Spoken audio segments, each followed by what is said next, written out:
Somebody's in chat. Yeah. Hi, my name is Kim McMillan, and I want to introduce our speaker for July 31st. It's Dr. Michael Eisinger. Michael has done quite a bit of work with regard to rural communities that have, at some point in their history, been marginalized. These are African American communities in the San Joaquin Valley. And many of them were created by Jim Crow because of Jim Crow laws and practices. These settlements were home to thousands of Blacks who migrated to Central California and discovered what is known as sundown towns. Restrictive covenants and redlining preventing them from living in numerous valley communities. I'd like you all to give a warm welcome to Dr. Michael Eisinger. Well, thank you. Is it on so I can share my screen by any chance? Because I want to do that. I can share I can put that on right now. Do that so I can share the screen. There it is. And it said host disabled participant screen sharing. Oh, you don't have it? It's not working? Nope. Huh. It says on mine that we're screen sharing. Hold on, let me stop and try it one more time. Okay. Just need to be able to turn it on from. You need to enable it for me. Oh, then what I'm going to do then is give you, hold on, let me. Okay. I'm going to make you the host. Okay, I'm used to doing the host thing, so I don't know what the non-hosts Yes, do, yes. I don't know. You will now, union meetings. You will now be the host as soon as I can find my name as the host. Hold on a sec. Okay. Yeah, it looks like we got a few people here. Oh no, this is a very, oh, here I am. Okay.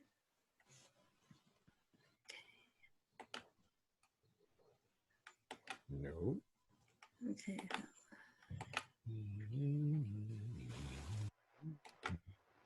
Here you are, and don't forget to let people in, Michael. Oh, I got to let people in too? That's easy. Just click on the thing and you'll just see. That's if I see them. Oh, there we go. Yeah. All right. You're the host now. Let me do this.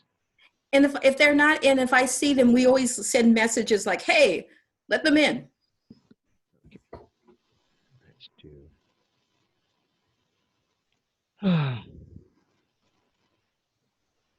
Talk amongst yourselves. Yeah.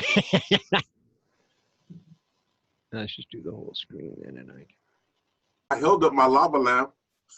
Wait, you have a lava lamp too? All right. All right, everybody ready? Yep. All right. So this is kind of the basic core of the talk that I generally give in public. This is way watered down from conference papers, things like that. This is my somewhat updated year-to-year generic talk. I've given it a number of times on Juneteenth celebrations, including down at Allensworth. I've done it at various community and college groups and stuff like that. So this is kind of the overview of the type of work that I've been doing for the last 13, 14 years.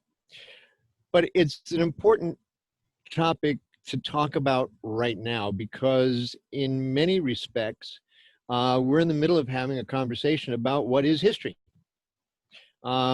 Especially in light of the recent discussions on things like the battle flag of the Army of Virginia, the swastika, the Confederate statues, the Columbus statue, which was just taken out of the rotunda in the State House here in California, which is going to blow my first lecture for every class away, because I always talk about how stupid it is that we've got a statue of Columbus in the rotunda of the State House when Columbus never set foot in North America, let alone came to California. Now they've taken it out. I don't have that bitch to, so now I don't know what I'm going to do, but we'll go there anyway. And you hear a lot of people, especially people that look like me, pissing and moaning about, oh, they're taking down these Confederate statues. They're taking away history. Well, I hate to tell you this, but history isn't told by statues, monuments, flags, T-shirts. History is told by historians.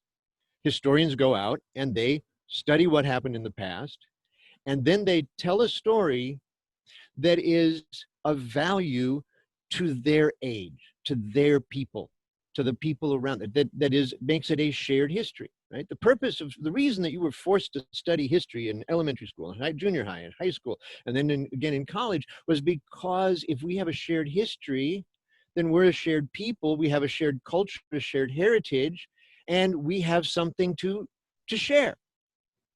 The problem is that most history, especially that taught in elementary, junior high, and high school, is only about people that look like me. Other people are sidebars or firsts and exceptions. The first Black person to do this, the first Black person to do that, first Hispanic to do that. Those are important stories. Those are heroes, but that's not history. That's just pointing out the firsts and exceptions, which should be subject to consideration just for the fact that why are you pointing out just the firsts and the except? Why are you making an exception? Just saying this person who happened to be Black or happened to be Hispanic or happened to be Asian did this, right? So history isn't history, especially the history of like the Confederate that's related to the Confederate statues. Those statues were put up in the 1920s. 70, 80 years after the end of the Civil War. They have nothing to do with Confederate. They have everything to do with white supremacy. That's why they're there. So we are just as, if you go, so I'm lucky in one respect. I went to college in the 70s, the 80s, the 90s, the aughts, and the teens. And I have history books from all of those periods. And you know what? They all tell the same story, but there are different people participating, and there are different ways in which that story is laid out, right? There are differences in the way that each generation finds a history that works for them. So for a bunch of crackers in the 50s and the 20s to the 50s, putting up Confederate statues was a way to tell Black people that they didn't count, right? That was their history. It was written for them. But that's not history. That's propaganda. Statues are propaganda. Most museums, they might edge into what we refer to as public history, but even there, a lot of it's propaganda. So a lot of what I do has to do with recollecting history. The communities that I write about, and we're up to about 36 of them now, historically were all or majority Black at some time in their history. And it's essentially an invisible history. And I want to try to tie history and memory together, because there's such a thing as collective memory. That's why we took those history classes, so we would have that collective memory, the things that we didn't live through together, but that we all say this is part of our heritage, what gets us together. And there's a philosopher named Maurice Halbachs, and he writes all kinds of really deep and sometimes discouraging things about social memory, how a collective memory, how we as people, not as an individual, but as a collective, remember things, how our memory works to determine who we are as a society. So in 1992, he wrote, "The individual calls recollections to mind by relying on the framework of social memory. In other words, the various groups that compose society are capable at every moment of reconstructing their past. At any minute, you can say, this is my history. Move to another country, you're going to acquire a different history if you want to be part of those people, right? But as we've seen, they most frequently distort that past in the act of reconstructing it.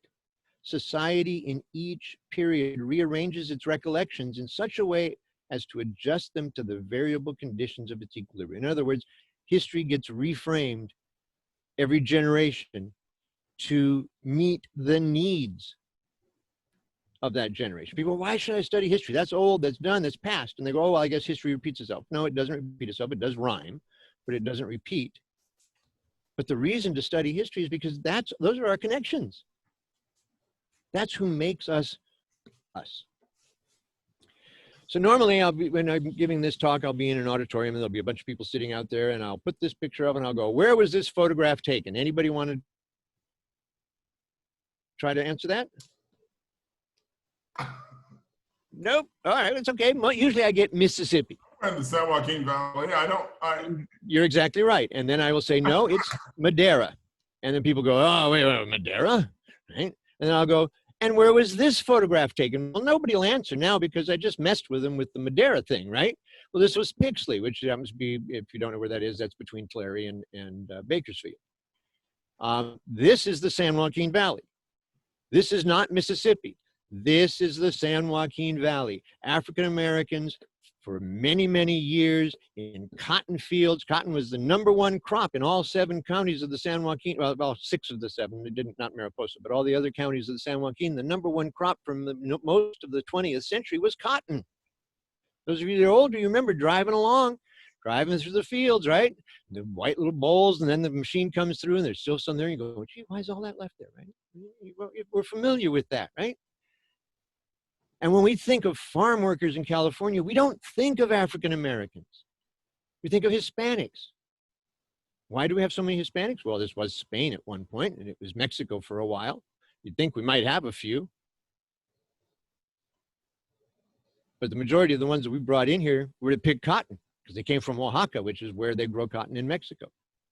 Cotton is a big part of this. Cotton and water are the whole story here.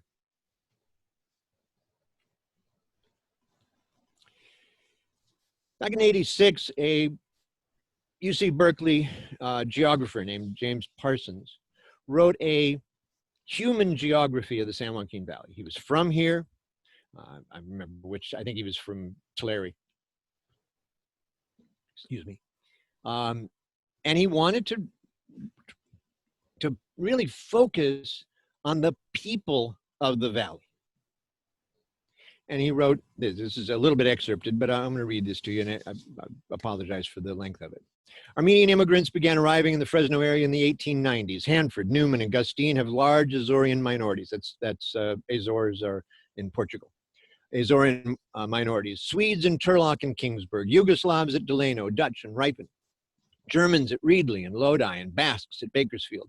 Italians and Italian Swiss are concentrated in the wine industry and in dairying. Filipinos in the asparagus fields of the Delta, unlike the Sikhs, their valley bases in Stockton. Russians in Kerman, Assyrians in Modesto and Turlock, and Japanese around Livingston. Look at the diversity in this valley, and he's really trying to point this out. I've left little bits and pieces out, but he's really trying to illustrate just how wonderfully diverse this valley is. I remember when I came here from North Dakota in 1967, we moved to Hanford, and the Chamber of Commerce was bragging that there were 70 languages spoken in their school district. Of course, they basically tried to beat it out of every kid that spoke anything other than English, but they were proud of that fact that there were 70 languages spoken by the children in their school district. And he even talks about African Americans in this article. And he says the black component of the Dust Bowlers, and they continued coming during World War II, is confined to the large valley cities, which is false. I know of no black rural enclave, which is false. I know of at least 36, nor are blacks often seen doing agricultural work. Well, there's Mr. Beavers standing right there next to on the screen. He's doing agricultural work, right?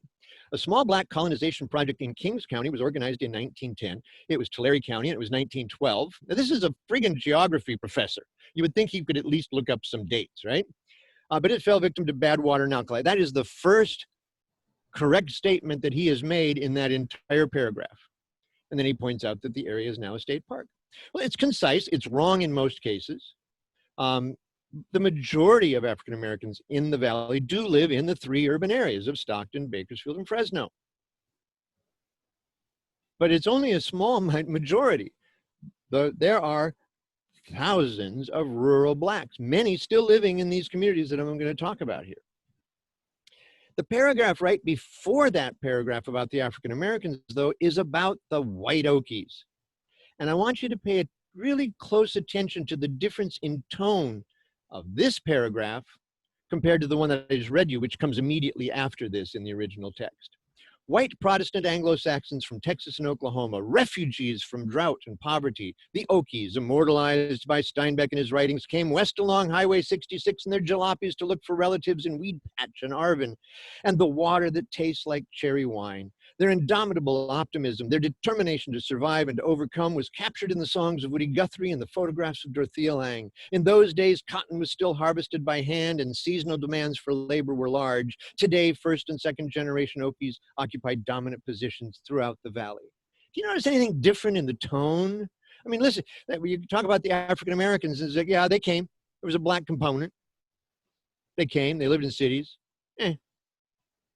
These are refugees, right? The whites are refugees. The blacks just came, right? Refugees, and they're immortalized by Steinbeck, and they came along the legendary Route 66 in jalopy. Not they came in a car, right? Do you see what I'm trying to point out? This is the same guy writing about two different groups that came at exactly the same period of time, and then you wonder how the history comes down to where we don't know about the history of these communities, or most black history in this state. Because now I'm not saying Parsons did any of this deliberately. I don't know him. I never knew him. A person that Kim and I know actually went to this talk at Berkeley in the 80s. I forgot his name, but one of our friends when we were in grad school actually had gone to this talk. He had the poster for it on his wall, and every time I walked by, I just shook my head. So let's talk about what Parsons didn't know. And I have broken the communities down because it's easier for me in studying them, writing about them, to categorize. It's something that academics do. They put stuff in buckets because it makes it easier for us to understand. And so the first thing I want to talk about are what we refer to as colonies. Now, these were like that place he mentioned in Kings County that's really in Tulare County in 1910 that was really in 1912. We're talking about Allensworth, right? And that's why it's called Allensworth Colony. Now, the term colony is often used when we talk about Allensworth, and it makes it sound like a black thing. It ain't. Yes, Tony. I'm sorry. You have somebody in the waiting room. Oh, I'm sorry. How do I get them in here? Kim, can you get them? Oh, no, you can click on participants to get a list, and then the waiting room will be at the top with the folks there who are it trying is. to get I in. see it. See waiting room. Is she still there? Admit. Be careful of who you admit, though. Last time I admitted a Zoom bomber. Oh, I knew both of those names, so they were good. Okay. So we're good. Thank you. I appreciate that. Oops, let's go back.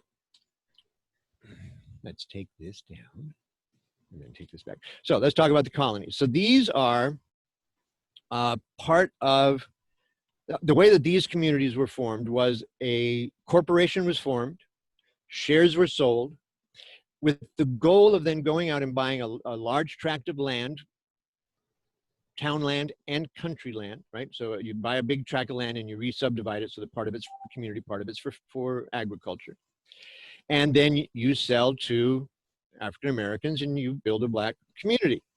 The oldest of these goes all the way back to the 1860s, and that's the Stockton Savings and Loan Association, which was formed in Stockton in the 1860s. I've seen the charter. I know that they brought in X number of dollars, but I don't know if they ever purchased the land. There is a community close to Stockton, and it may be related to that, but I can't answer that for sure.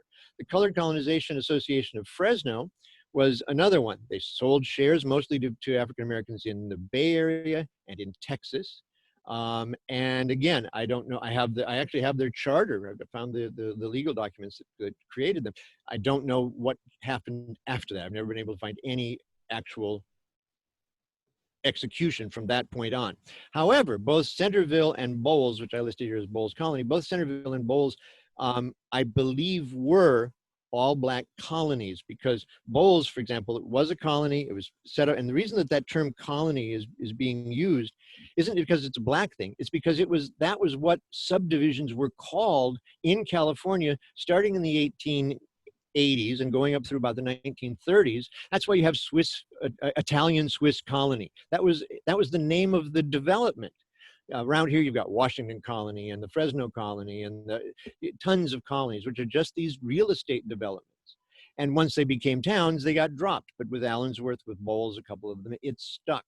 And it makes it sound like it's a black thing. Again, misrepresenting what it actually is. It's just a real estate development thing. And these were ways to go about that. Allensworth, of course, was formed in 1912. We always talk about it as if it doesn't exist. There is still a town called Allensworth. There are still African Americans and many Hispanics living there. They still have bad water. Everything that caused the town to fail is still there. The park is there. You can go visit it. It's very nice. The dairies aren't too stinky that are around it, so it works fairly well. So these are colonies. These are planned communities. They were part of the Exoduster movement. I'll talk about that in just a little bit as we talk about the various waves that come into the valley. But these are early. These are all between the 1860s and 1912. The second thing I want to talk about is unincorporated towns. These are towns, many of which started as either railroad towns or as colonies, not black colonies, as part of it was called the California California Colony Project. And there are towns that didn't grow for whatever reason, usually water. I know that Fairmead started out, it was one time being hailed as it should be the new capital of the state, right in the middle of the state. It had paved streets and electric lights and water to every district. It was going to be the new shining light of California. But then they didn't have water. And so all the white people moved out, and that opened up the possibility for African Americans to buy land. And this is why this becomes important. White flight creates a vacuum, right? These towns are already built. I'll give you an example of South Dos Palos and Midway, which are right together there. Hang on, I'm a little dry. In the teens, Dos Palos is built by Miller and Lux. It is part of their cattle empire. And they build the town and discover there's no water. And it's first populated by Italian immigrants. And they literally are bringing water in from the Bay Area on the railroad, in railroad cars. That's how Dos Palos got water. And in the 1930s, between 1930 and 1933, they discovered there was good water just a few miles farther north of the town. And so rather than drill a well and put in the pipes, they literally moved the town and then made it whites only, which left then in South Dos Palos and the area between them, it's called Midway. Guess how that got its name, which is where the Carver Center is now, which is an African-American community center there in Midway, South Dos Palos, which there were labor camps attached to Dos Palos that got incorporated into South Dos Palos. South Dos Palos is an unincorporated community. There's still a business district there. People are living in the old businesses because those are the only structures that are there. There's one mini market and that's it. But it was the white flight that then created this vacuum that made those properties available, and in most cases fairly reasonably. For example, in Lanier, Teviston, Alkali, a number of the others that are down there, and in Fairmead, there was a local landowner, and this is, I can verify this for Fairmead, Lanier, Teviston, Alkali for sure.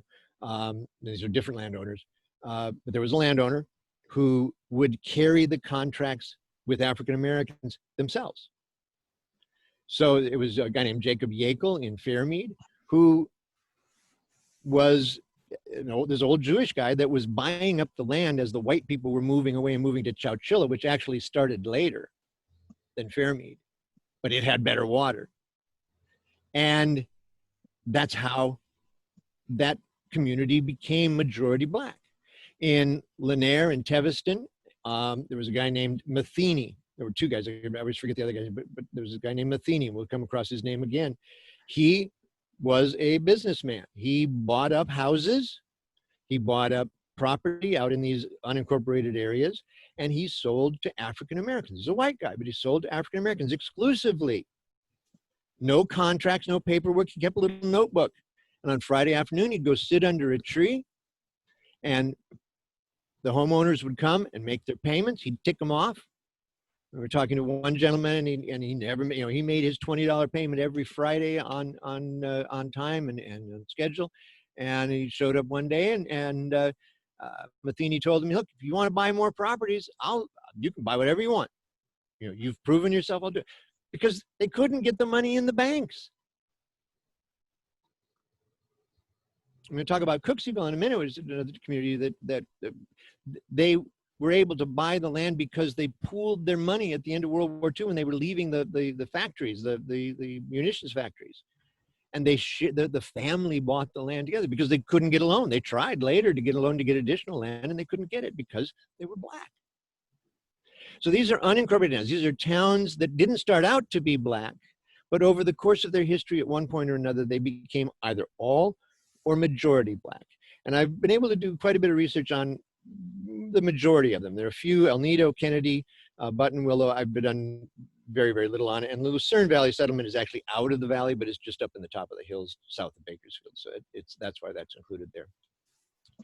The next section is what I refer to as unincorporated neighborhoods. And this is Cooksieville, which is outside of Atwater. 17 acres, 17 square acres, had its own store, had its own church. The school district literally sent an empty bus out to Cooksieville to pick up the kids to take them into school because there were enough kids in the Cooksieville community, which is out by the airport. It's southwest of Atwater. There were enough Cooksey kids to fill an entire bus. And so they would come, pick up the kids, take them in and drop them off at the different schools, and then come back and do the reverse at the end of the day. Cooksieville, 17 acres, had a larger population for more years than Allensworth. It maintained a population of over 150 people from the 1940s until the 1970s. Allensworth never had more than 150 people, and it essentially ran from 1912 to 1920.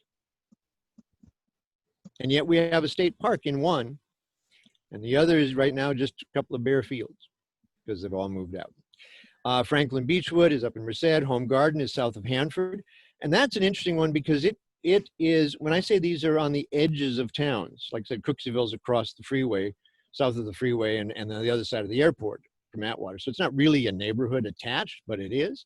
Home Garden's the same way. The Black community in Hanford, very much like Chinese communities and Black communities in many other valley cities, the Black community used to be referred to in Hanford as the Brown District, not because of anybody's color, but the street that ran through the middle was a street called Brown. And people from Corcoran and people from all over the Kings and Tulare County would go to get down on Brown. And that was where the juke joints were, that's where the clubs were, that's where the restaurants were, that's where everybody got together. And sometimes there'd be fights and all kinds, the feuding and all kinds of stuff, but that was the happening place. Well, guess what? When they put Highway 161, when they decided to make it a freeway, guess where they decided to route the freeway?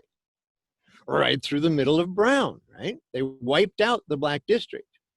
And then a developer built one south of town. And when I say south of town, and the reason I say it's still a neighborhood, not a separate town, is that, yeah, here's the freeway, and then south of the freeway is the is two graveyards, two cemeteries, then the fairgrounds, and then you get to Home Garden, right? It's still in Hanford, adjacent to Hanford, but it's pretty far out. Matheny Tract, again, named after Matheny, who was the one who lent the money. Sunny Acres was originally called Boot Hill, and this is one of the very first communities I ever heard about. In 1957, they were written up in Time magazine because they had finally gotten a water well to serve. I'm sorry, that's Teviston. Sunny Acres also got money to build a well in the 1960s as part of the rural development funds. The city of Coalinga wouldn't allow that, not Coalinga, Corcoran, would not allow them to hook up to the city water. So they had a water system, but no well. But it was so rare that they were able to get this that it actually was written up in national magazines. Sunny Acres was the Black community. It was renamed. The white locals had called it Boot Hill. They called it a bunch of other things too that rhyme with digger and gown, but a few other things. There was a Black labor camp on one side of Corcoran. There was a Hispanic labor camp Those were split up in the 30s because of the CPUSA forming unions in the agricultural unions. In 1933, there were 16 separate agricultural strikes in the state, which crippled most of agriculture in 1933. And the Visalia Delta wrote, perhaps the visage of white sheeted riders would put the fear into the strikers that the government can't. And 2 days later, the two pickup trucks full of armed white men showed up at the striking, at the Pixley cotton strike location and began shooting. And after 3 strikers were dead, the strike collapsed and everybody went on. And from that point on, the farmers in the valley, I hate to call them farmers, the landowners in the valley, the owners in the valley, kept the Hispanics in separate work camps from the African Americans, kept separate from the Filipinos, kept separate from the white Okies. And by keeping them separate, they could play them off against each other rather than, because when they all worked together, they formed unions and they said, we want a living wage, right? We don't want to be killed in the fields. So in order to break up the unions, they created the racial strife, which is the whole purpose of defining race, is to say, I get mine, you don't, right? Who gets what? And so that continued. Sunset Mayflowers down outside of Bakersfield pretty much covers the unincorporated neighborhoods. This is still a work in progress, and this is the labor camps. And the reason why it's a work in progress is because none of them exist anymore. There is actually a billboard next to where the Freemanville labor camp is, but the majority of these are just spots in the dirt or maybe a few shacks still standing. But this is the majority of the Black labor camps that I've been able to identify. Many communities that had labor camps, like I said, would have separate ones, but these are the ones that I've actually been able to put my finger on, where I know people were actually in these camps at various and sundry times. So, you know, I don't need to go through all of them, but I like some of the names. Cadillac Jack, he was a labor recruiter.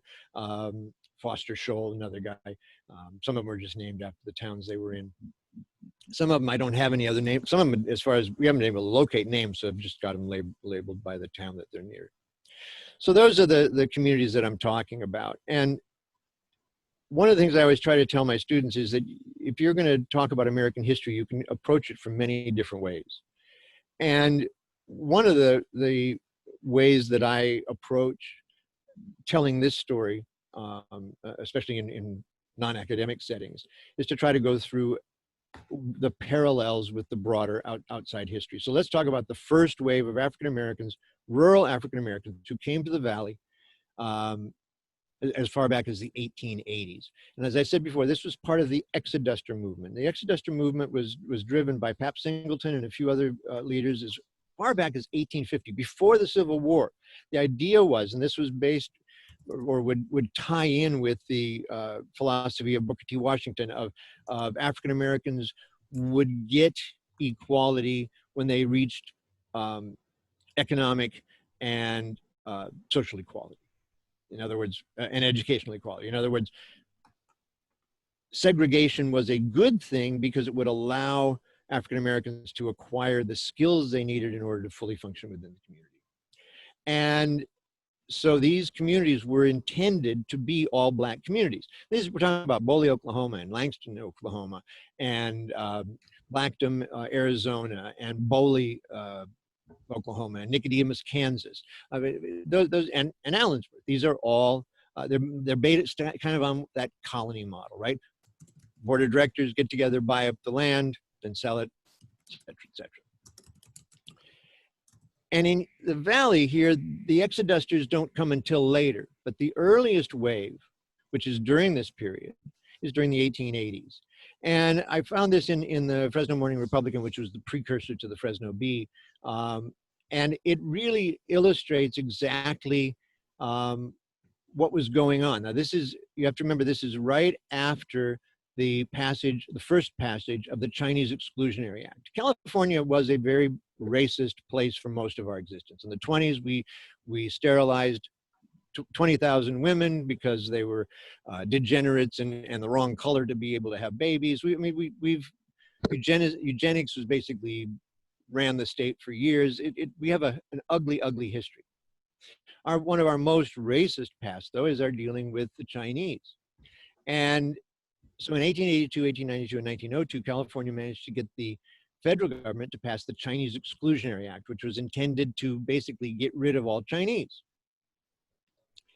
And here in the Valley, Chinese had been working as labor in agriculture, but they were getting paid the same as white labor. And in the 1880s, Valley farmers realized, you know what? I bet you there's a cheaper source of labor if we go out looking for it, and we can get rid of these blasted Chinese. So this is from the Fresno Morning Republic, July 20th, 1888. Labor agents recruited the first large group of African-American migrants to the Fresno area. This was an effort to replace Chinese labor with a more acceptable workforce. They were seeking this first year up to 30,000 African-Americans to bring to the Valley to work in the fields. Some of Fresno's far-seeing businessmen conceived the idea of sending to the southern states for colored help, making arrangements through a labor agency of the East for the transportation to this country of any number of colored help. They've engaged some 300 colored people, men, women, and children. I'm just using I'm using the word colored because that's what the original article. All of whom have arrived safely in Fresno. We believe that it will prove so much better than Chinese labor that Mr. Chinaman will have to hunt other countries besides California to find employment. And they do. This is on your right-hand side of the screen, you see a cartoon from Harper's Weekly at the time, and you see a Chinese dressed in traditional coolie outfit with a stereotypical African-American, and they're meeting at the top of the Rocky Mountains, and then one is going east and one is going west. Well, the one going west, of course, is the African-Americans coming to California to work in the San Joaquin Valley, and the San Fernando Valley, and the Imperial Valley, and a bunch of others. This is going on all over the state. Chinese were dealing with the prejudice here. Chinese actually went to Mississippi at the same time in the 1880s and 1890s. And some of them worked in farm labor, but many of them went into things like supermarkets. In fact, by the 1980s, some of the richest people in Mississippi were Chinese supermarket owners, because they discovered that the white wholesalers would sell to Chinese in Mississippi for the same wholesale prices they charged white business people, which was significantly lower than the, quote, wholesale prices they charged black business people. So if you lived in a black community and there was a black market and a black owned and operated market, its prices were going to be significantly higher than if you could go to the white market in town. That was another part of the exploitation. The Chinese, though, could go and open markets in those black communities, whereas whites wouldn't. They were willing to go into those communities because they saw an opportunity. Put many black businesses out of business, but they became millionaires selling groceries to African Americans in Mississippi, in the Delta, because of this exchange that happens in the very first wave.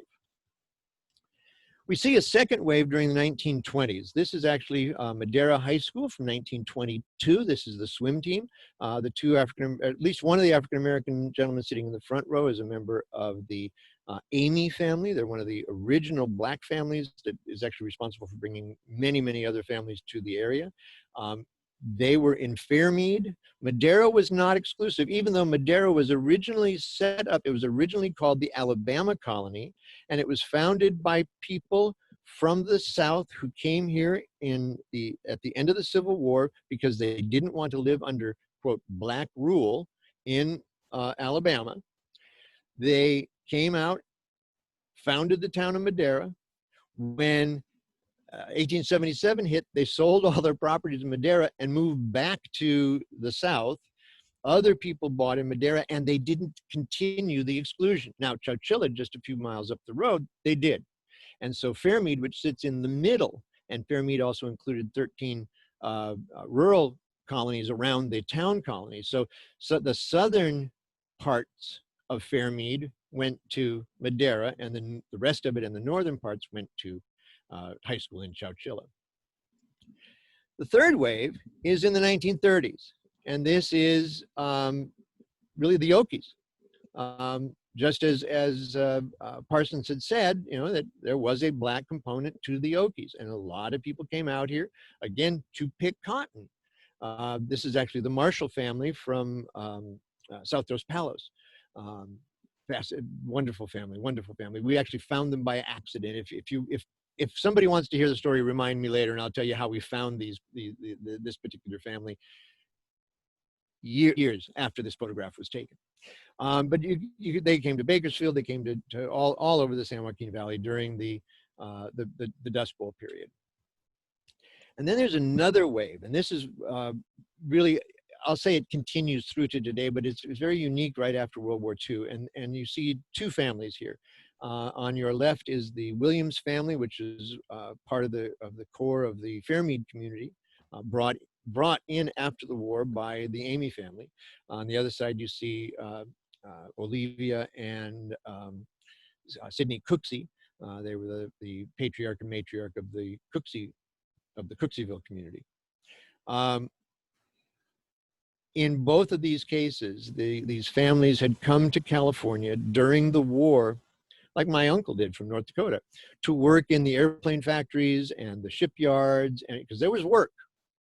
And there was work for African Americans. And if you've ever seen the movie Devil with a Blue Dress, it actually starts out with Easy losing his job because the white soldiers came back.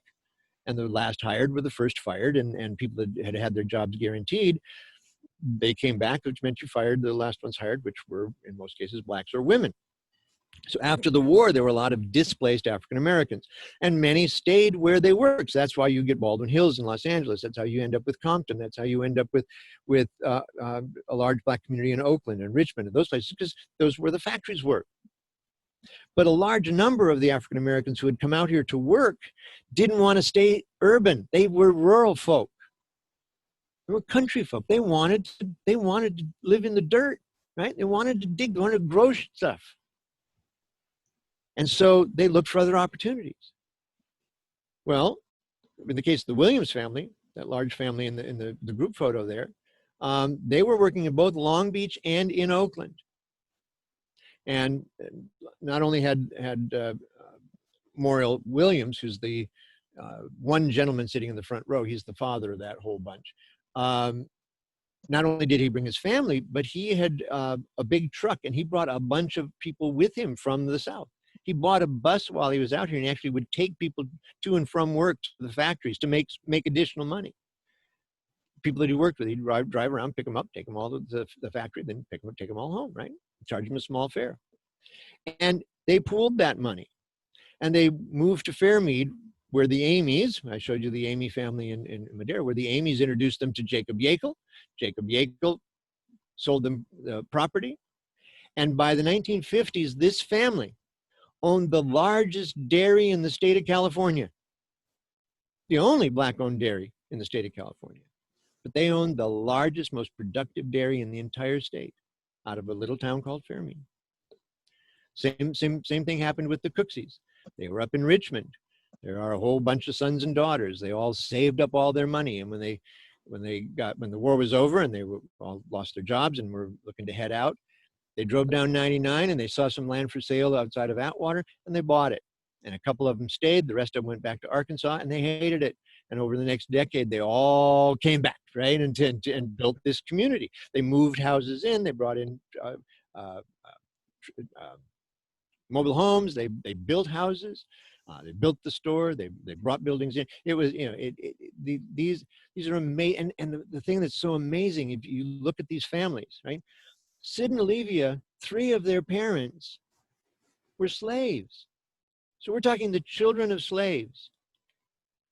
They came and they founded a community called Cookseyville. And their grandchildren are doctors and lawyers and ditch diggers and farm workers. But the entire American dream, from slavery to middle class, some even upper middle class, is all encapsulated in 3 generations on 17 acres outside of Atwater, because they had a place they could call home, right? And they had that place because it was the only place they could have, but they made it work. This is Robert Parker. He owned a bus, and he worked with a labor recruiter in Kings and Tulare County who had a brother in Texas who was a sheriff. And every time that the recruiter, who worked for J.G. Boswell and some of the other large farmers in the southern part of the valley, every time they needed labor, the recruiter would call his brother back in Texas and say, I need 30 people. And the sheriff would go around to different sharecroppers that he knew and say, you want to get out of your sharecrop? You want to walk away from your father and your grandfather's debt? You want to start over? Be under this bridge at midnight. Don't be seen. So-and-so will come up. Here's the, he's going to flash his lights 3 times and you wave and you'll know it's all cool. And then you and your family get on there and you're going to go to California. And he did that over 36 times. Went, brought him back, took him into places like Buttonwillow and other towns in the South Valley.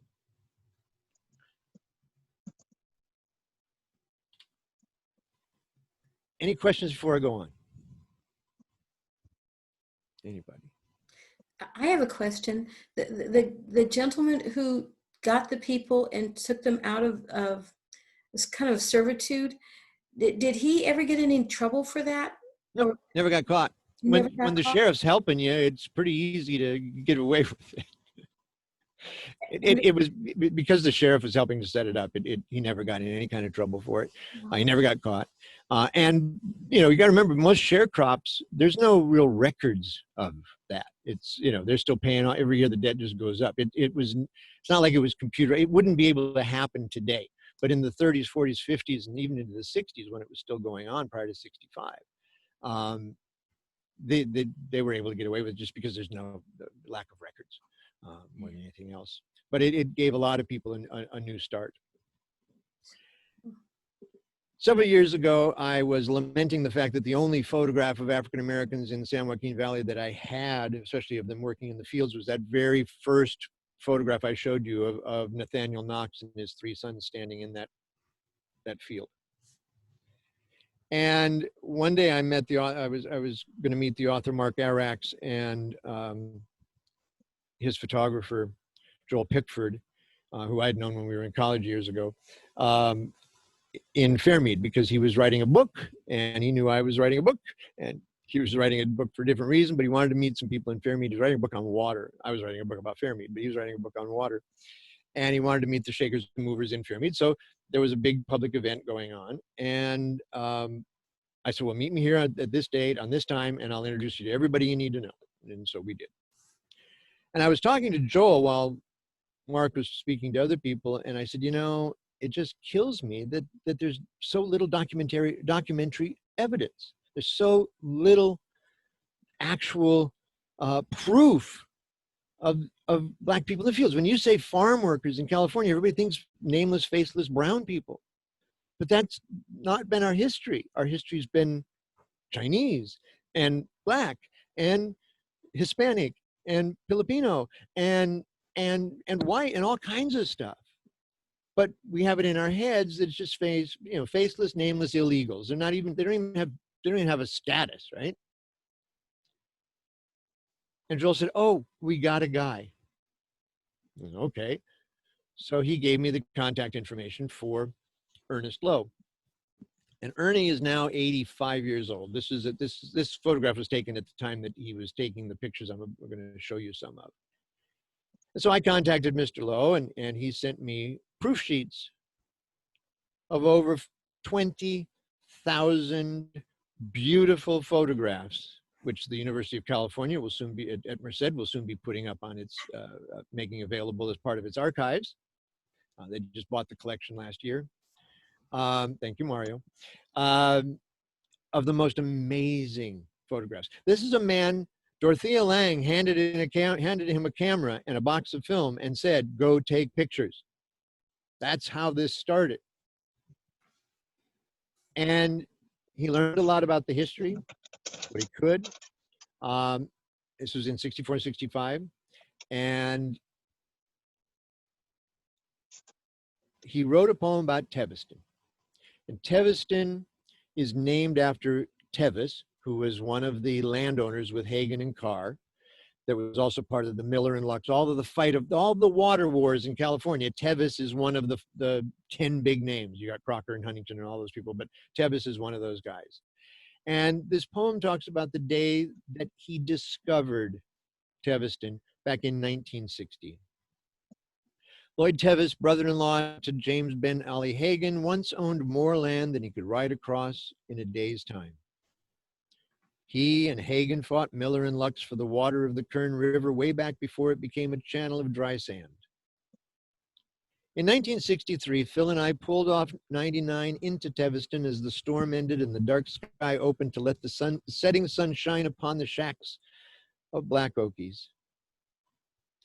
Teviston was lit up, puddles reflecting day's last light, the homes pieced together from scrap wood glowing intensely.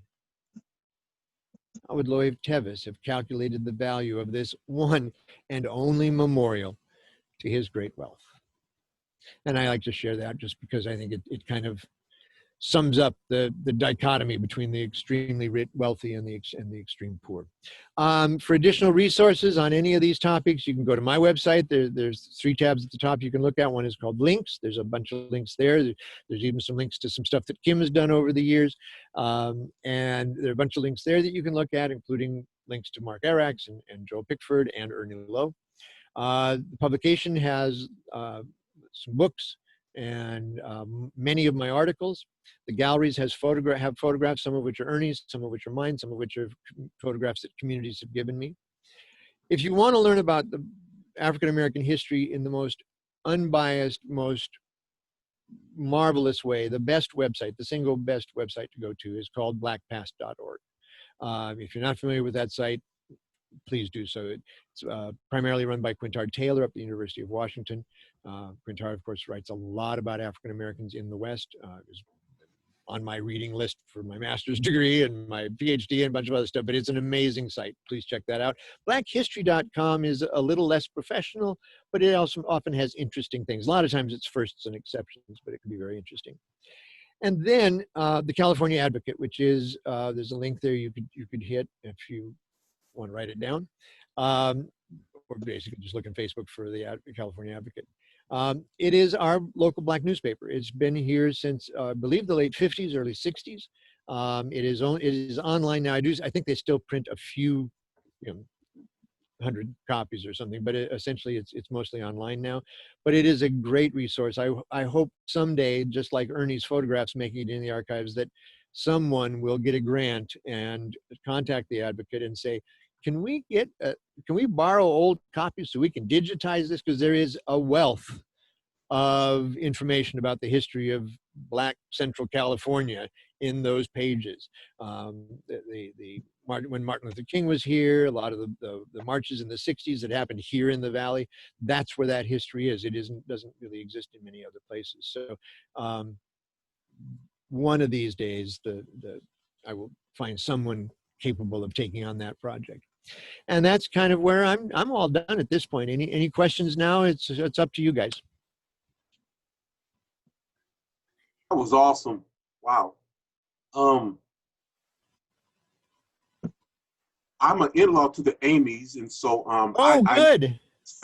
I know that family, but also the Williams family that had the dairy in Madeira. I was friends with Freddie Williams, who was I don't know how he's connected, but he was from the dairy there.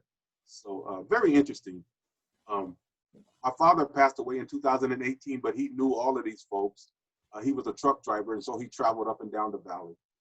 Well, that's really the problem, is that so many of the people that were in these communities in the early time, we're talking from the 19-teens, 1920s, even up to the 1950s. They're getting old. Yeah. I mean, most of them are older than me, and you can look at me, I look like I'm death warmed over. So, we're losing that. I was never able to, like with the Cooksies, I was never able to interview Sid and Olivia. They were gone. I was able to interview one of their 6 children. That was all that was left. I was able to interview then some of the grandchildren. In the Williams family, I was able to interview a number of the children, but I missed Morial because he died years before I was able to do that. So we're losing the memory, we're losing the firsthand memory that we need to create into social memory. Yeah. When I first started this project in 2007, I guess it was, 2006, something like that. People from the Valley would ask me, so what are you doing your research on? And I said, well, I'm doing these rural African-American settlements. And everyone would say, oh, you mean Allensworth?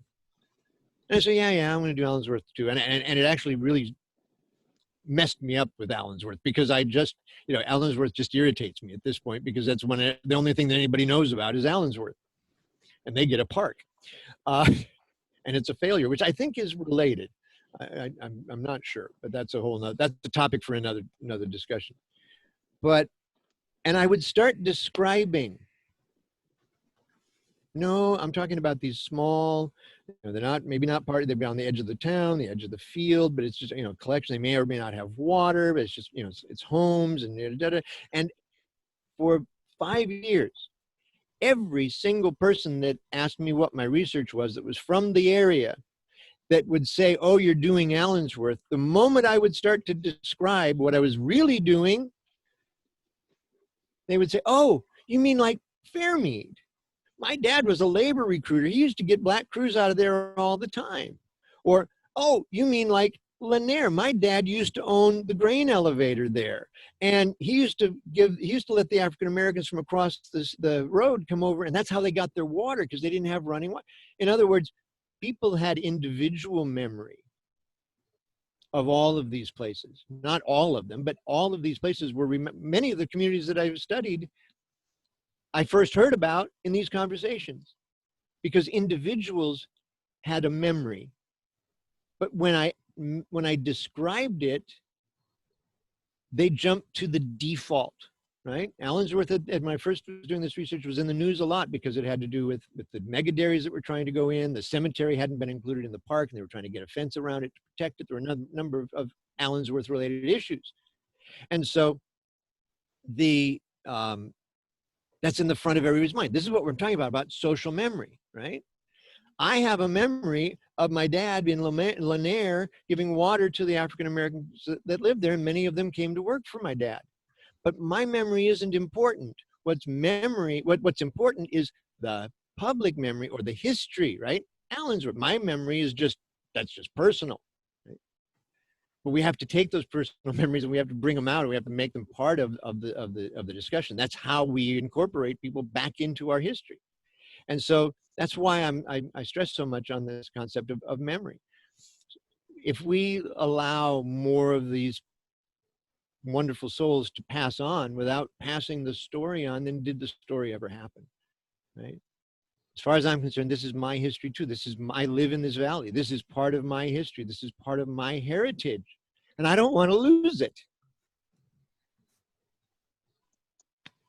So I invited Kimmy Amy to join this talk. I hope he got the message, but once you started talking and mentioned the Amy family, I invited my brother-in-law to tune in.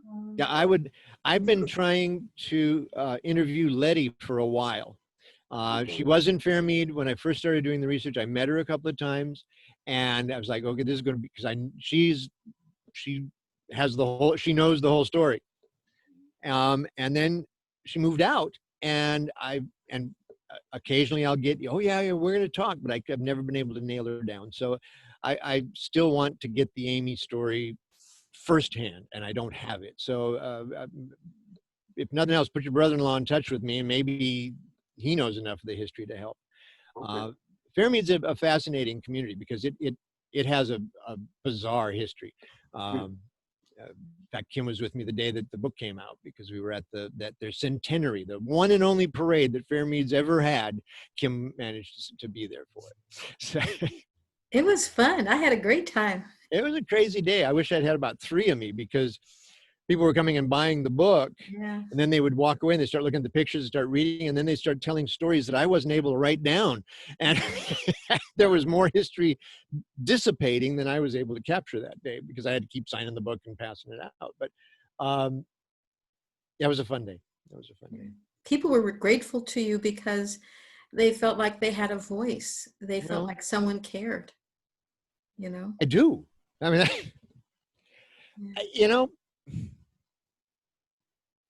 yeah, we won't worry about it. We won't get into that. Other questions? Not a question, Michael, but Dr. Eisinger. You can call me Michael. I typed in the chat that I knew of 2 other labor camps. My grandmother actually came out here from Arkansas in the late 50s, and she actually would get on the bus every morning and go chop cotton. And so there was a labor camp out in El Nido run by Barbara McGuire, and her nephew, Keith Evans, is still around here in Merced somewhere. And there was another. I have El Nido down on my list, Yeah. but I've only because people in Fairmead and outside of Merced told me that there was a Black community there. So what's the name? What's what was the name of the person we're talking about? McGuire. That was the mother was McGuire. Her daughter and nephew are still around. Keith Evans is his name. And Keith was the foreman that kind of oversaw people that were working for them. So that's the El Nido camp. Yeah. And you said there was another one? Yeah, out on Vassar, it was Bob Graham's. Come on, help me, Dennis. You know where that was located? I know. What's also interesting is that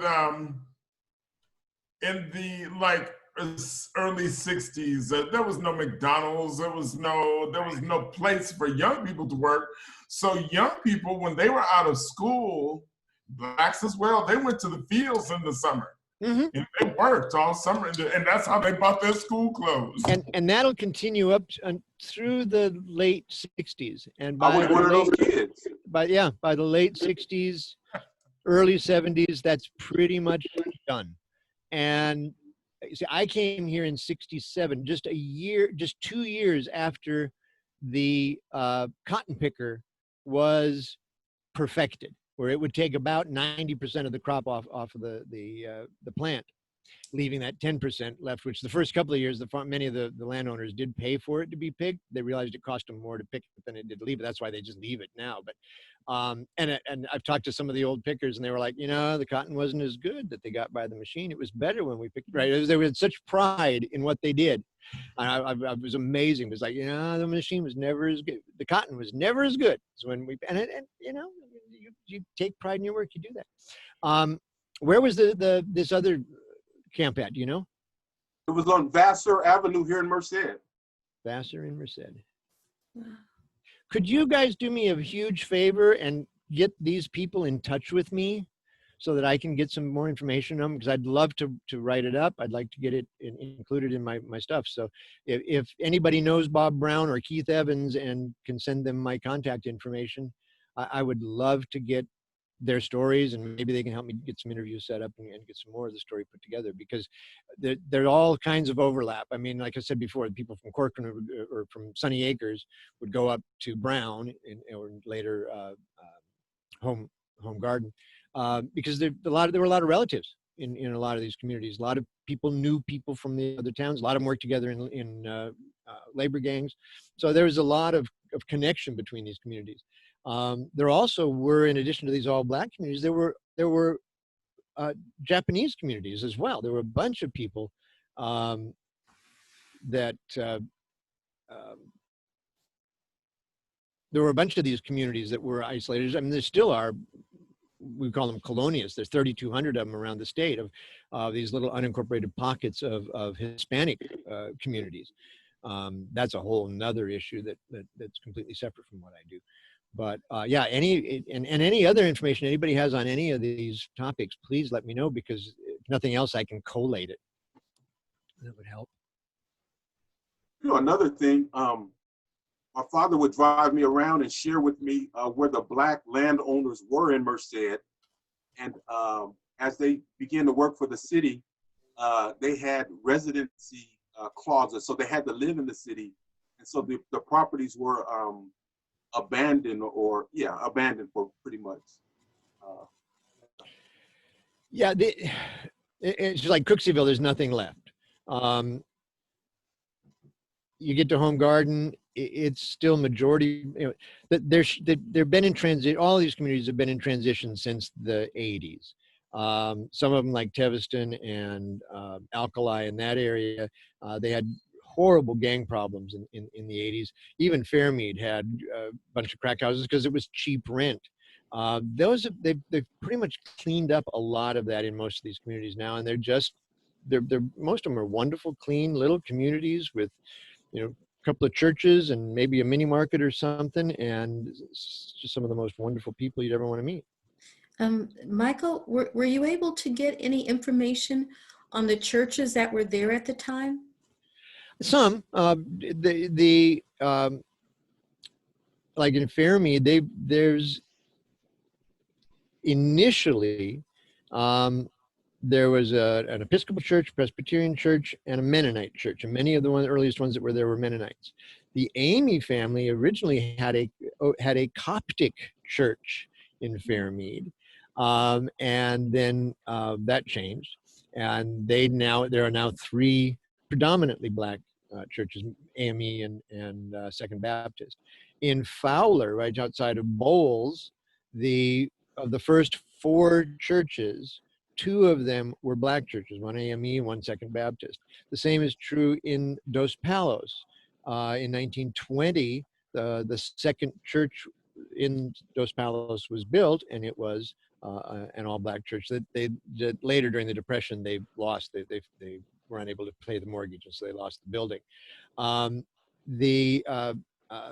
Out in Lanier, there were at least three churches there, as well as a juke joint, two restaurants, a machine shop, and a small market in the grain elevator.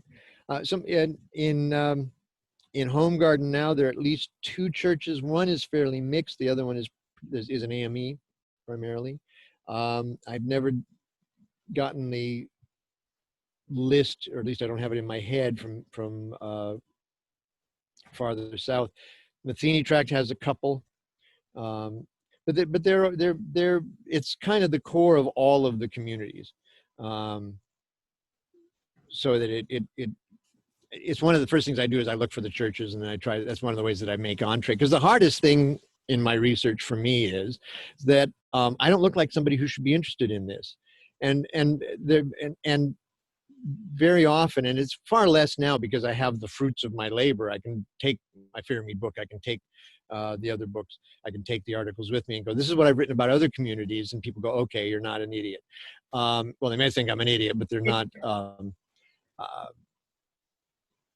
They think that my motives are somewhat pure anyway. But yeah, that's been the hardest thing for me, has been the entree, because people wonder, why do you want to tell this story? And like I said, I tell this story because it's my story too. I live here.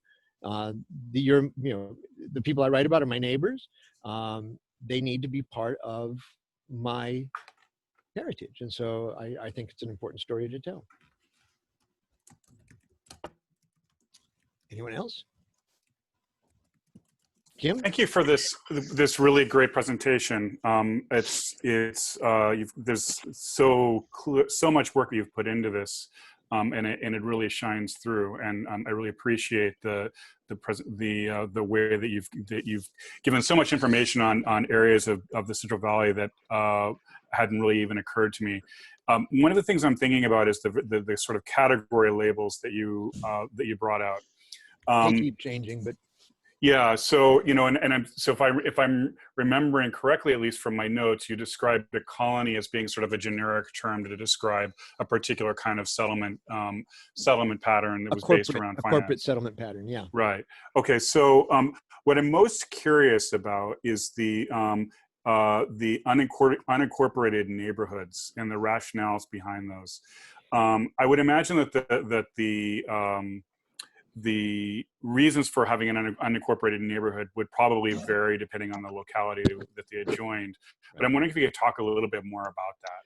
So in most cases, and this goes back to the period of restrictive covenants more than anything else.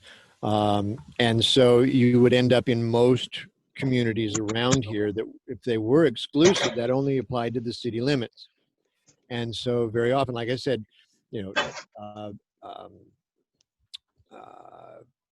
I'm drawing a blank all of a sudden. What town am I thinking about? I hate it when my whole brain just shuts down. I so hear you.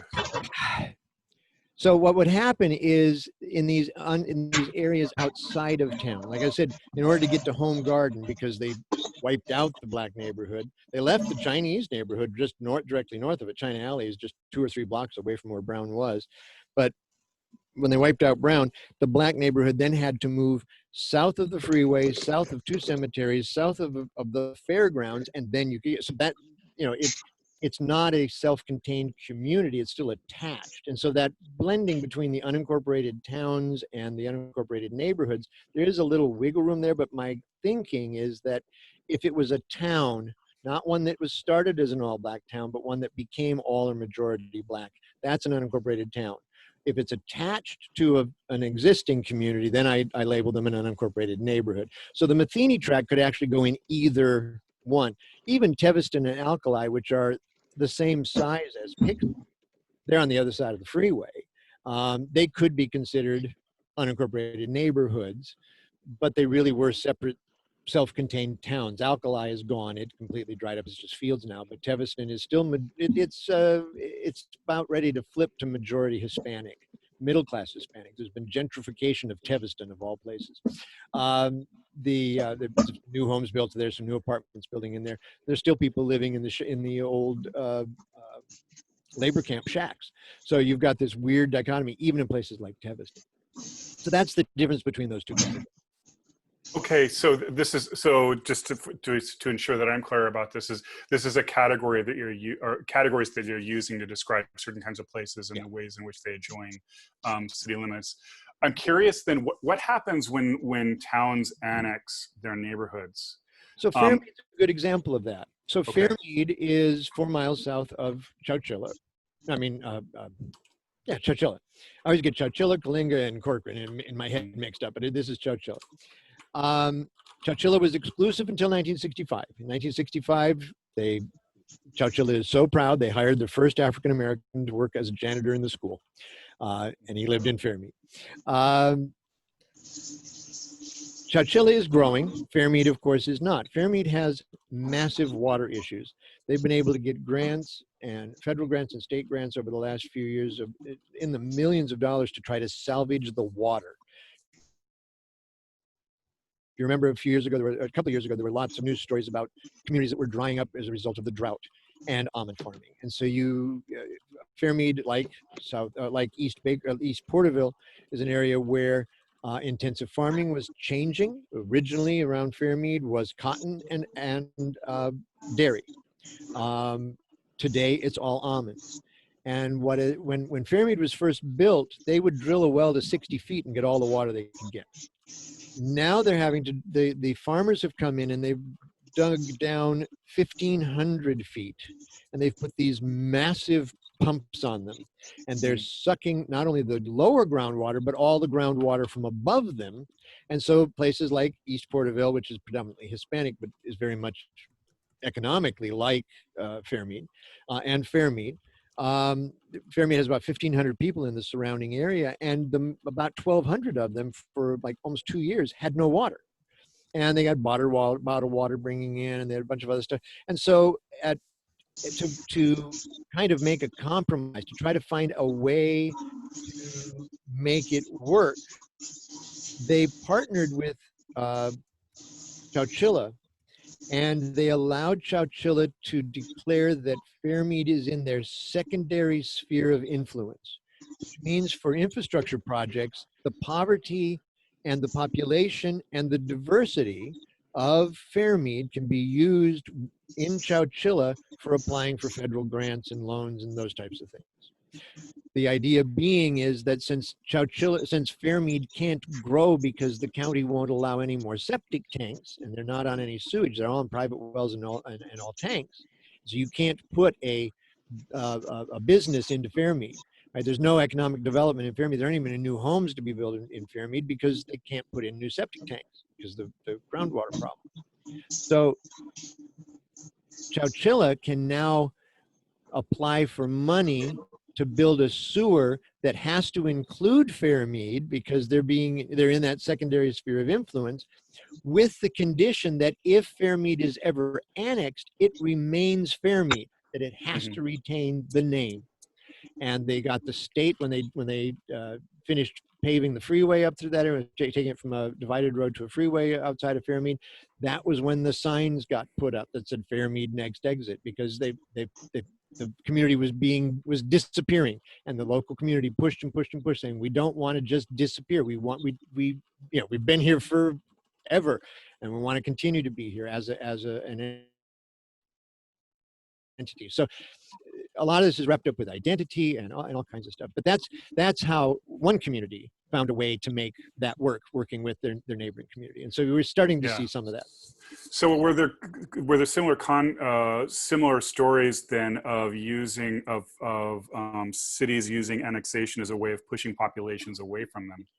I don't have any of those. Okay. None of these Fairmead is the only one that's even close to being annexed. All of the rest are just drying up. A lot of them are drying up, pretty much. Okay. One last really stupid question. No, you said when you were talking about South Dos Palos and the access to water, you said that everyone moved. Am I correct in assuming they moved to what is now Dos Palos? Right. So the whites, thank you. The whites moved up, built a new town, moved they actually, and it happened in Porterville too. They in the early days where the post office was mattered, and so they would sometimes move the building. And so they actually moved, they got in Porterville, they actually moved the building. In Dos Palos, the old building's still there, and they got their own post office eventually. They fought and fought and fought so they could get, that's how it became South Dos Palos. It's a postal area. But everything moved, all of the whites moved up. They made it exclusive. African Americans couldn't live there. So they would go into Midway, they'd go into Dos Palos to get work, and then have to go back home. So essentially it was, but that's where the water was. Now there is, over the last couple of generations, or last couple of decades, water has gotten to South Dos Palos. They no longer are in waterless homes. It looks just like any middle-class, working-class neighborhood in the valley when you drive through. We went up, so Ernie Lowe, the photographer that I was talking about, took photographs in 1960, 1964, and 1965.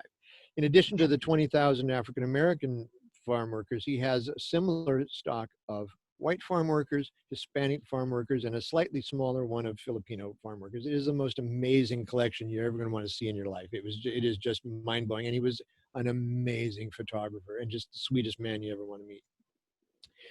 But why was I telling that? What was I saying?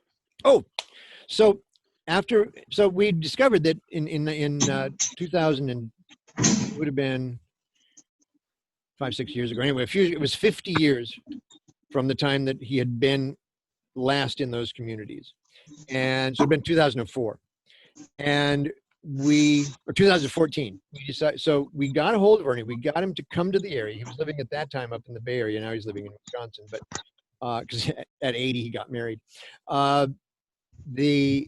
We brought him down, and we thought, we're going to take him back to the areas where he was, and we're going to try to find some of these people, because he didn't have names for anything. He didn't know who anybody was. He knew the Beavers because he had interviewed a number of them, but that was about all he had. And so he couldn't really even label a lot of these photographs. So we put him in the car. We loaded up 2 cars full of people, and we headed for Dos Palos, South Dos Palos.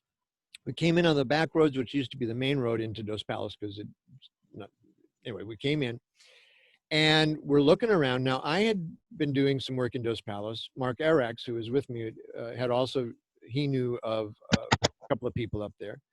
And so we knew there were African Americans living in South Dos Palos. I'd done some work with the Carver Center, which is in Midway. So I knew there were African American families there, but we were bringing Ernie, and we were going to try to find, just trying to just drive around and see what we could find. So we stopped in what had been the downtown, and we're all of us running around taking pictures of these old boarded up buildings and stuff, trying to get for our archives so we could use them in our writing. And Mark spoke to a lady in a green SUV, and she goes, "What are you guys doing?" Because we didn't look like we were from those parts. And this is a white lady. And he says, "Well, he introduced who we were, and he goes, and we're trying to locate some of the African Americans that live here in South Dos Palos." And she said, "Oh, we don't have any African Americans that live in South Dos Palos," which we knew to be false. And this wasn't the first time that had been told to him. J.G. Boswell, when he was interviewing Boswell 10, 12 years ago, he asked him about African Americans in Corcoran, and he said, we don't have any, even though his foreman for 20 years was an African American, but they were invisible, right? And the same with this woman, they were invisible, they didn't exist. And Mark and I both knew there were blacks living in South Dos Palos, so we were determined to find them. So she drove away. We got back in our 2 cars. It was 2 cars full of old white guys. We must have looked like the Klan had hit the town, and we're asking, where are the black people? We're going to get ourselves killed.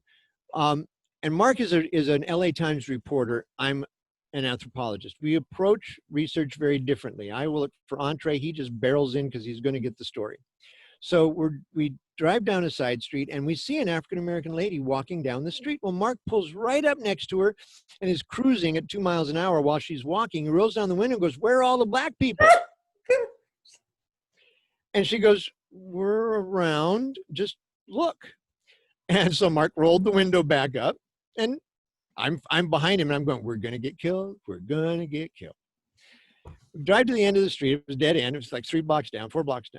Dead end. We hang a left, and there in a front yard are 3 beautiful young black children playing in the yard. And a lady who could be anywhere from 15 to 30, because I'm bad with ages, was watching these 3 children. And Mark pulled up in front of the house on the wrong side of the street, rolled his window down and said, come here. And the lady walked over kind of cautiously, and he explained what we were doing, and he handed her a stack of the photographs we had with us. And she's looking through the photographs, and really you could see she was a little bit nervous, and all of a sudden she yells, Granny, come here. These guys have pictures of Uncle so-and-so. I said for you to call me at 3:30 so I would know when to take a break and I could give you the credit card number. Okay, somebody's got a mic on giving a credit card number. You might want to turn that off. You have to do that, Michael, or you can give me the host back, and then I can. Having all the stuff. Who is it? You don't remember that? It's next to more. When you by your side where you see more, you can change me to the host. All right, where's more? You go online at all? To your right, that little kind of. Well, just mute. I don't know who it is. I don't want to buy that one. I have to buy the one that's on. Hubbard. it's It's Nyla. Hubbard. Yeah, exactly. Right. Hold on. Muted. Okay, got it.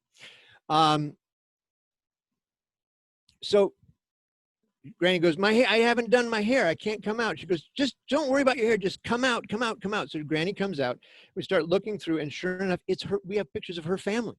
That's the Marshall family. Those children I showed you that were in that South Dos Palos picture way back when. Those were those kids.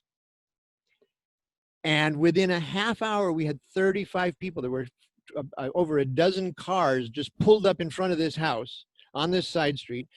People from children to people in their 70s, and they're just pawing through these photographs, finding themselves, finding their other relatives, calling people all over the world, and using their phone, take pictures of the pictures to send and go, because many of them had never seen pictures of themselves at that age. They didn't have photographs. And so Ernie gave them copies, right? And when Ernie had this huge exhibit, the biggest exhibit ever held at the Fresno Art Museum, the Marshall kids were there by their photographs, answering questions. They were friggin' rock stars, right? They couldn't get away from their photographs because people would just come up and go, is that you? Can you take? And so the next day, we go, well, we were fairly successful. We did, and Ernie and I, and we've been back. We've gone to family reunions and a bunch of other stuff. We interviewed some of the families, done some videos. And the next day, we load Ernie in the car again, and we head for Teviston. And Arax had done a bunch of work in Teviston and knew a lot of people down there. We thought, well, we'll have a better chance. And it was Sunday. Again, one of the best places to find black people is Sunday at church. So we crashed churches. One I'm still embarrassed about because my stupid friends weren't as polite as they could have been, but the other 2 were all right.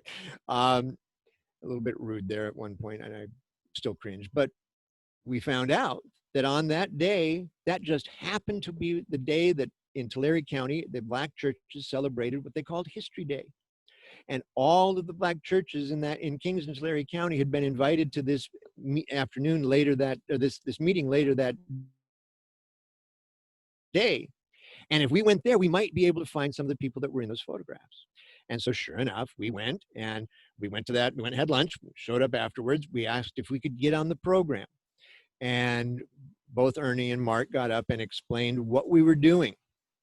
And then when the meeting was over, we laid out a bunch of these photographs on the pews, and people came through and started identifying a lot of the people. And again, we found, not only did we find people in the photographs, but we found the Beavers' children. And it was the Beavers family that had been responsible for bringing the well in 1957. They had been part of the group that had helped organize in the 1930s, organize all of the strikes. The Beavers family was a crucial family, and we found them. And so when Ernie did the exhibit at the largest event that Fresno Museum had ever had, at one end of the hall were the Marshall kids, and at the other end of the hall were the Beavers kids, now in their 60s and 70s. But we were able to bring those full circle. One of my favorite things I ever did was to get those photographs to those people, and those people to tell their story to other people. It was an amazing day, absolutely amazing day. Michael, I think we've probably run out of time. It's 4:31. I figured we'd last till about 4:30, so that's good. Yeah, this was amazing. This was, and I see in the comment section how many people have questions. There's one question that said, isn't South Dos Palace in Fresno County and Dos Palace in Merced County? And then that was a wonderful event at the FAM. I don't know. I really don't know. I don't know either. I thought they were both in Merced, but Yeah. I have to look at the map again. Well, now, before we end, because I want the recording, would you mind turning over the host to me so I can get the recording? Is it up here in the? It's right in the participants. And if you click on the little thing on the very right, it'll say more. It says more on it. I don't have anything that says more. Well, it'll say something, and then you can change the host to me. Well, I'm working on that. I don't. Or you can. Oh, sorry. Hi there. Hi, thank you, Michael. It was truly amazing. Well, thank you.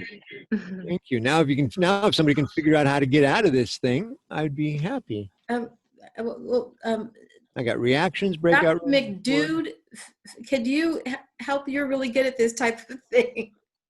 Dr. McDude, are you still here? I'm still here. I'm not sure. I'm not so familiar with the way that the interface operates on this. I don't know how to give it. That said, here you go. I just made you host. Okay. Well, has Felicia been waiting out here? Oh, I just brought Felicia in. Oh, I'm so sorry. I several in. I'm so sorry. Michael, you were wonderful. This was fascinating. I wish we could have an exhibit, honestly, because I think we would find in the Merced area a lot of the same thing, families. Well, we actually had that same exhibit that was at the Fresno Art Museum. We had at UC Merced. It was in the library. It was kind of stuck around the outside walls. People saw it, and all of those photos, the 100,000 or so photographs that he took in between 1960 and 1965, in all of those communities will be available eventually. At the UC just bought them last year, so they're working on digitizing them and getting them up and doing that. And all the negatives are being stored, and so that archive will be now saved and available for scholars worldwide. So I no longer have exclusive access to it. Does anyone have any questions before we end? But if not, let's just give Michael just a rousing big hand. Michael, this is so important, what you had to talk to us about, and very, very grateful. Oh yeah, we can put our hands up here. Yeah. Reactions, yay! All right, guys. Well, thank you so much for inviting me, and thank you. Let me know if there's anything I can do for you in the future. Oh, there will be. Yes, there will be. All right, guys. Thank you so much, and thank you. Let's do it again sometime. I'm going to go ahead and bail, and you guys can do what you need to do. Thank you, Michael. And Kim, can you send me the video when you get it, and I'll edit it and put it up on the website. Oh, get it, good. And give us the edited one too. and I'll get it captioned, and that way you'll have the caption as well. Okay, thank you. Take care, All right. Michael. You're welcome. I'll talk to you guys later. Bye bye.